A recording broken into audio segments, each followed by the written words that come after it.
Once a month, when the moon reaches its highest point in the sky and the wild creatures call out to the night, he emerges from a private sanctuary in an undisclosed location outside of Little Rock, Arkansas. Arrayed in his priestly vestments, carrying forth the good news that comic books and graphic novels aren't just for kids, that they aren't just mass and spandex superheroes, that storytelling in a graphic format can be so much more. He is the graphic novel apostle.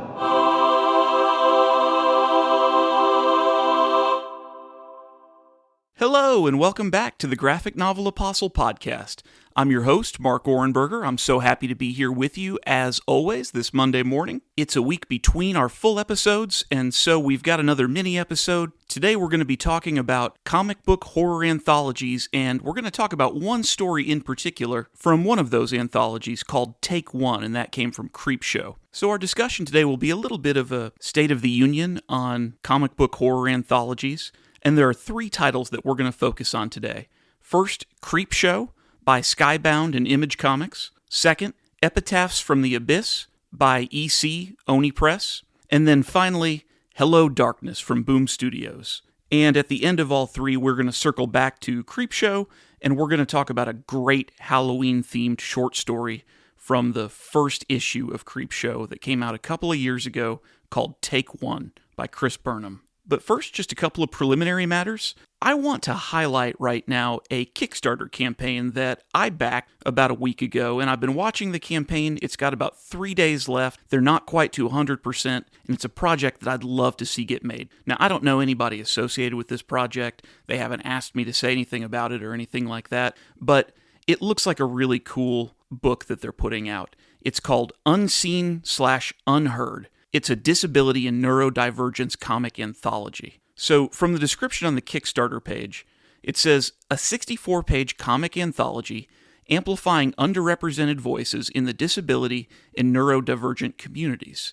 It's going to include 12 short stories from a host of different comics creators, all of whom either have disabilities or are neurodivergent in some manner. These stories are going to span a variety of genres, so they're going to be slice-of-life stories, romance, sci-fi, fantasy, horror, and they're all going to feature characters who are dealing with disabilities or neurodivergence. So, as I mentioned, they've got about 3 days left on their Kickstarter campaign. Looks like this book has about $1,500 still to go to meet their total fundraising goal of $13,500. So they're at about 87-88% as of this recording. I'm going to put a link to that book in the show notes for this episode. I hope you'll go over there and check it out, and if it looks like something that may interest you, I hope you'll contribute and get one of their rewards. One other thing before we get into today's episode, and that is I just want to express my thanks again to my good buddy Jake Jones, who came on the show last week.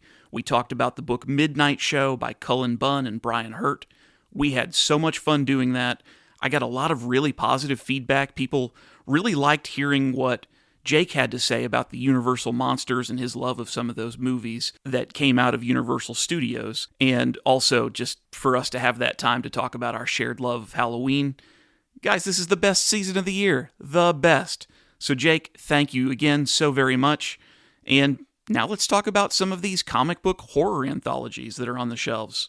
So we're going to start with Creepshow, and as I said at the top, that is from Skybound/Image Comics, and it builds on the legacy of the Creepshow anthology horror movies from the 1980s, originally from George A. Romero and Stephen King. Also, there's a horror anthology television series that's on Shudder right now. I've never seen any of it. I've never subscribed to Shudder, but I hear people like it. But what I care about is the comic book series. So the most recent version of the Creepshow comic series began publication in September of 2022, and until this summer, it pretty well had the monthly comic book horror anthology series space all to itself on the comic book shelves. Each issue of this comic features 2 stories, so they're a little bit longer than your typical short story anthology, and the 2 stories in each book are always from different creative teams. And like any good horror anthology, it's got a ghastly horror host known as the Creep. This book is currently in its 3rd volume. Issue 1 of its 3rd volume just released last month in September. And it's had a ton of big-name creators. And for example, in this most recent issue, Chip Zdarsky wrote the lead story. And in a few minutes, we're going to talk in more detail about one story from Creepshow, actually from Volume 1, from their very first issue. But before we get there, let's talk about the two other titles we wanted to discuss today. So, Epitaphs from the Abyss, from EC/Oni Press. A little bit of history here for you. EC, or Entertaining Comics, was a popular publisher of horror, sci-fi, crime comic books back in the 1940s and 50s, and it was essentially run out of the industry by a self-regulatory industry body called the Comics Code Authority. That's a longer story for another day, but modern audiences may actually be familiar with EC and not realize it, because back in the 1990s, that Tales from the Crypt HBO television series, and they also did a couple of Tales from the Crypt movies, where you had the creepy crypt keeper with his creepy laugh. Remember, he was all decomposing skeleton, and he would introduce the little short stories that we'd see on the screen. Usually he would make a pun or a corny joke of some kind, and often it was a morality story of one kind or another, and he'd tell us what the lesson was we were supposed to take away from it. Well, Tales from the Crypt was originally an EC horror anthology comic book, and so Oni Press got the rights to revive EC. And this year, starting back in July, they started releasing Epitaphs from the Abyss, which is a brand new title, but it's very much in line with Vault of Horror or Tales from the Crypt. We're introducing a new horror host in this book called the Gravedigger, and on our Instagram page, @GraphicNovelApostle, I'm going to include a really cool page that shows the Gravedigger the first time we see him. He was created and drawn here by a wonderful comics artist named Dustin Weaver. And I also want to refer you back to episode 6 of this podcast. We had Chris Condon, who wrote That Texas Blood, on the show, and most of our episode was dedicated to talking with him about That Texas Blood. But as we got toward the end, I had seen in some press releases that Chris was going to be involved in this relaunch of EC Comics. And so I wanted to talk to him a little bit about that, and you could tell he had a ton of enthusiasm for the old EC, for getting to be part of the new EC and writing some stories in these first couple issues of Epitaphs from the Abyss. Oni Press has also released another EC comic, this one a sci-fi comic anthology called Cruel Universe, and Chris has had a story in that book so far as well. And one of the very best things to come out of this new EC Comics revival is cover art. On Epitaphs from the Abyss, while there are some great variant covers, there's a really good one by Andrea Sorrentino on issue 1. The real star, though, is the main cover on every issue. Superstar artist Lee Bermejo has done these covers, and he is killing it every single time with them. And of course, we'll put up a couple of those covers on our Instagram page for you to take a look at as well. I should also mention for Cruel Universe, that sci-fi horror book, artist Greg Smallwood, who people who are comic fans will know is a really special artist. He's been doing the covers on the Cruel Universe books, and those have been really cool to see. Next, I want to talk about Hello Darkness from Boom Studios. This series also began in July of this year, so there are just 3 issues that are out so far. This one seems to have shorter stories than in the other 2 titles we're discussing today, but as a result, you get more stories in each book. It also includes a couple of serialized stories, which has been fun to see. So we've got an Erica Slaughter story that is written and drawn by the creative team from Something is Killing the Children that first introduced us to that wonderful character, Erica Slaughter. So written by James Tynan IV, with art by Werther Deladera. And this one is being pieced out to us a couple of pages at a time. Similarly, writer Garth Ennis, along with artist Becky Cloonan, is doing a wartime sort of apocalyptic dread story called The War, and that has been spread out over the first 3 issues so far. And I think that's going to be a fun thing that they do. They've also got a couple of other features that we haven't seen with the other horror anthologies we've discussed. One is that while it doesn't have a horror host of any kind, in between stories, there will be just sprinkled in here and there these single splash pages, or in one case a double page spread, from really outstanding comics artists that just, it might not relate to any story at all. In fact, I think typically it does not relate to any story in the book, but it will just be some sort of horror-themed image in the style that artist is best known for. So Tula Lotay, Matteo Scalera, Martin Simmons, and Jenny Frizen have all done one of these splash pages. And I'm going to put on our Instagram account one of these pages from issue 3 by artist Jeremy Bastain, which is just a really cool drawing. And it's something neat that's just sort of peppered in throughout the book, and it gets more creators involved with these projects. Also, there is an illustrator named Robert Hack, who in each issue has a single page of his own that could either be like a 3-panel story, or it could be 3 1-panel stories, or just horror ideas of some kind. And it's just a little different. It's a little bit of a palate cleanser, I guess, in between the longer stories that take up the issue. Anyway, I said this was going to be a little bit of a State of the Union. I will say the State of the Union is good for horror comic book anthologies right now. So I want to talk about one story from one of these books, and this is called Take One. It was written and drawn by Chris Burnham. Chris Burnham, I should mention, also did the main covers for all of the single issues in Volume 1 of Creepshow. This story was featured in the very first issue of Volume 1 of Creepshow, so it came out in September of 2022, just in time to kick off the Halloween season that year. Also contributing to that story, we had Adriano Lucas on the colors, and Pat Brosseau did the lettering. Okay, so here's the story. And this story is introduced by our Creepshow Creep, so the classic horror host.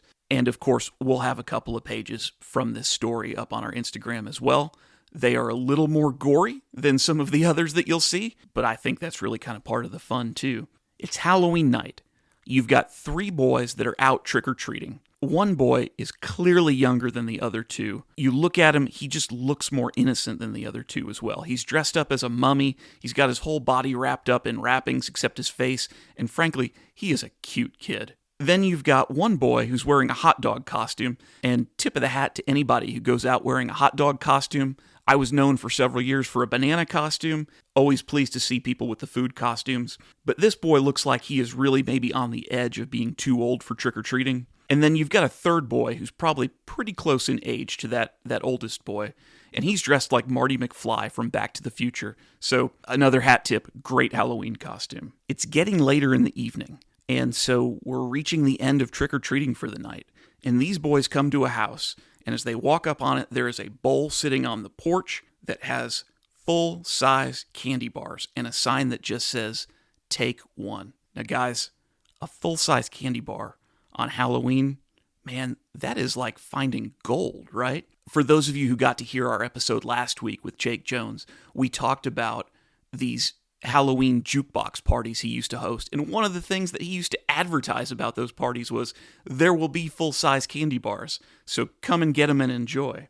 Well, the older boys scoff at this Take One sign, and they immediately start just delighting in how they're going to take all the candy bars, and maybe it'll be a leave one type scenario. But the youngest boy, Phil, he's not so sure that they should do this. And gang, this kid is me. Anytime I ever got into trouble as a kid, I was always the one in the role of young Phil here. The kid who, if left to his own devices, he would have just taken one full-size candy bar and happily moved along to the next house, just delighting in the fact that he got one full-size candy bar. But poor Phil's not alone. He's here with these older kids, and he's going to be peer pressured into taking more than one. And in fact, while the other boys are filling up their bags with what they can out of this bowl, Phil is going to do just enough to have broken the rule. He's going to take 2 full-size candy bars. And maybe the way I'm able to relate to Phil is what makes this story just so fun for me. But oh man, I'm feeling everything that Phil is feeling right here. Now, Phil has some real objections to doing this. The first one is one that he's never going to say to his friends. But the fact of the matter is, the sign said take one, and so that's a rule, and they're supposed to follow the rule. And friends, I guarantee you that my mom is listening to this right now, chuckling to herself about what a huge impediment this would have been for me. In fact, I'm not sure I could have overcome this objection like Phil does here in the story. Yes, I was that kid. I'm kind of still that kid. But he has another objection, and this is one that he can say out loud to his friends and not feel like he's going to be mercilessly made fun of. It's that there's some lore about this particular house, and isn't this such a classic trope of a good Halloween tale? There's got to be some lore about the house. Well, this is Mr. Xander's house, and Mr. Xander is crazy. According to Phil, like 10 years ago, Neil Donnelly's older brother crashed his bike in Mr. Xander's yard, and Mr. Xander shot him for trespassing. Now, one of the older boys is going to dismiss this legend right away, and besides, he tells us, Mr. Xander was shot by his daughter and buried in his bathrobe. Odd detail, but it'll be something that helps us recognize Mr. Xander later, I suppose. So by the time these three boys get back out to the street, the older boys have already forgotten all about their flagrant violation of the rules. They're on to plotting their next bit of mischief. But Phil hasn't forgotten. This is weighing heavy on him. He fears that maybe someone saw him. He fears that he might get caught. The narrator makes reference to Phil's nougat-filled telltale heart, which I love. What a great reference. So Phil thinks about this just a moment, and he comes up with his solution.